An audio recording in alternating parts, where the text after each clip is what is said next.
Hi, Chris Duncan here again, owner and founder of Trusted Benefits Direct. Today's video is on cancer insurance. I always bring up cancer insurance to my clients now. I didn't used to in the past because, hey, I'm a human being, and like most people out there, I don't want to talk about it any more than you do. It isn't comfortable for me to bring up, and it certainly isn't fun. Cancer is something we all have in the back of our mind, and we all know someone or a family member that has been diagnosed with cancer. And cancer, it doesn't discriminate. The American Cancer Society says 1 in 2 men and 1 in 3 women will get cancer in their lifetime. Those aren't my stats, that's from the American Cancer Society. I don't like talking about cancer, and I'm still not comfortable bringing it up, but as a professional insurance broker, this is my job. I force myself now to do it because in the past, one of my clients came down with cancer and called me. He called hopping mad at me, or quite frankly, pissed off, and rightfully so. And not because he didn't have great Medicare and a Medicare supplement policy that paid all the bills, but because I never mentioned that it was an option to him. He was diagnosed with cancer and found out that many of the indirect costs associated with cancer were not covered by his Medicare or Medicare supplement. Here are some of the indirect costs of cancer not covered by any medical insurance. Again, I get these from a publication from the American Cancer Society, and I'll provide a link so you can download the publication. Some of the indirect costs it lists are lodging and transportation when traveling to a cancer treatment facility, maybe joblessness, or there can be underemployment. You might say, well, I'm retired, I don't have to worry about that. Many times, sons or daughters will want to take time off work to help care for you, and they may have a job where they will not be paid while they are away. These are just a couple. If you give it a little thought, you could come up with an infinite amount of costs that are associated with cancer and are not medical related and will not be covered by your medical insurance or Medicare coverage. You need to ask yourself, do you have money set aside to help pay for the medical and non-medical costs associated with cancer? Other costs that will not be paid by medical or Medicare are experimental medical treatments or experimental drugs. Even if you have a good Part D plan with Medicare, which almost all of my clients have, experimental drugs are not covered. And many oral chemotherapy drugs, which are covered, come with extremely high copays.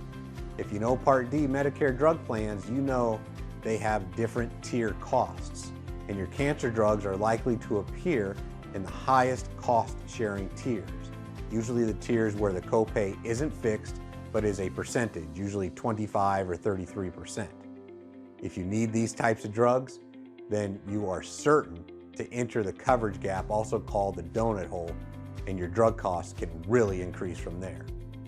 Here is an article from NPR, and the title is, "As Drug Costs Soar, People Delay or Skip Cancer Treatments." I'm not going to read you the article, but you can probably figure out where it is going. I have provided a link to the article in the description of this video if you would like to read it yourself. Now here's a testimonial from one of our clients who had cancer insurance. Her name is Virginia M. And by the way, when she was diagnosed with cancer, she had a Medicare Supplement Plan F that paid all the deductibles, copays, and coinsurance Medicare Part A and B didn't pay.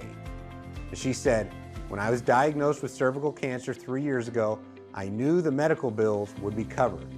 However, the treatment, chemotherapy and radiation for 8 weeks, was at a cancer center 180 miles from home.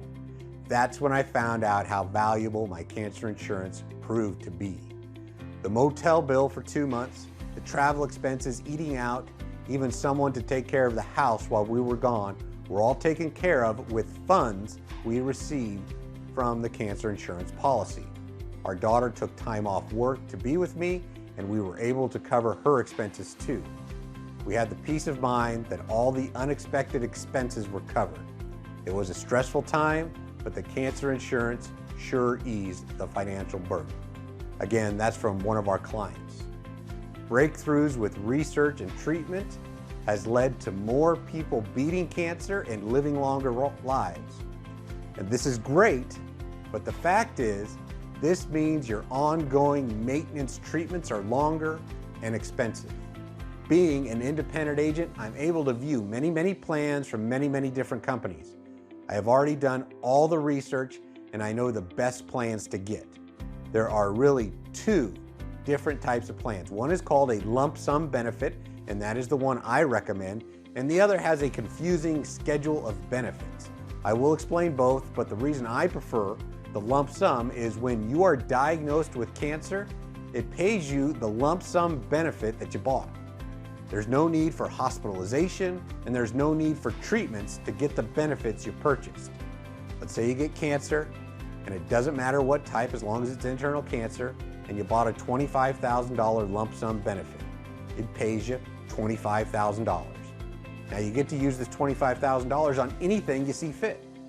You may want to use it to pay prescriptions, give cash to a family member to help take care of you. You may want to use it for hotel bills or airfare.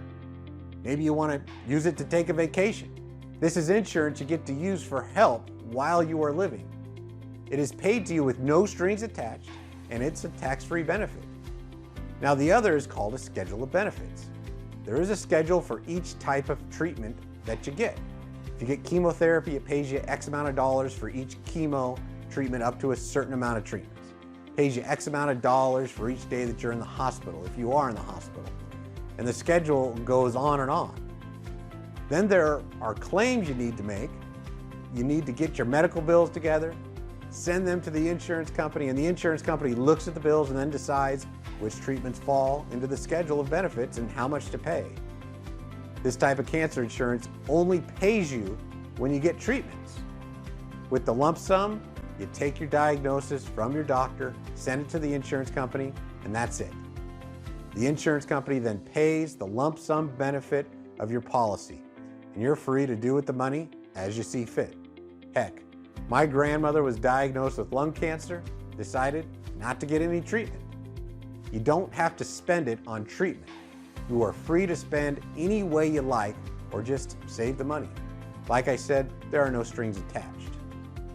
When you have been diagnosed with cancer, you don't need things to get any harder. You need them to get easier. I get asked about the premiums, benefits, and can the coverage be canceled? The premiums are fixed and cannot go up as you get older. This means the premiums are very easy to budget.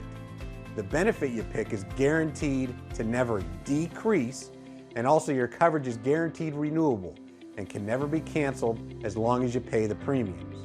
These plans are really more affordable than many people think. The lump sum benefits start at $5,000 and go all the way up to $100,000. And if you smoke, we have a company that has favorable rates to smokers. In addition, if you've already been diagnosed with cancer, depending on how long ago, we also have plans that may accept you with no increase in rates and no reduction of benefits. Okay, time for the quick recap. Cancer is difficult to talk about no matter who you are.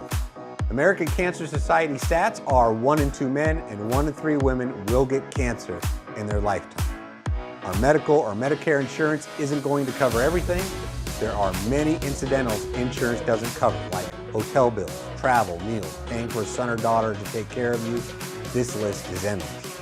And even if you have great Medicare supplement insurance, there are going to be additional drug costs, and your copays will likely be very high, and you will reach the coverage gap, also called the donut hole. People are skipping cancer treatments because of the high costs, and in my opinion, a lump sum cancer insurance policy is the best. Premiums for this cancer insurance can't go up as you get older. The benefits can never be reduced, and you can never be canceled as long as you pay the premium. Coverage is more affordable than you think, and benefits start with as little as $5,000, and they go all the way up to $100,000.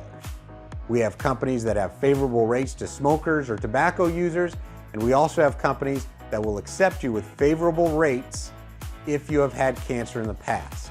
That's all I have for today's video, and thank you for watching all the way to the end. Again, I'm Duncan.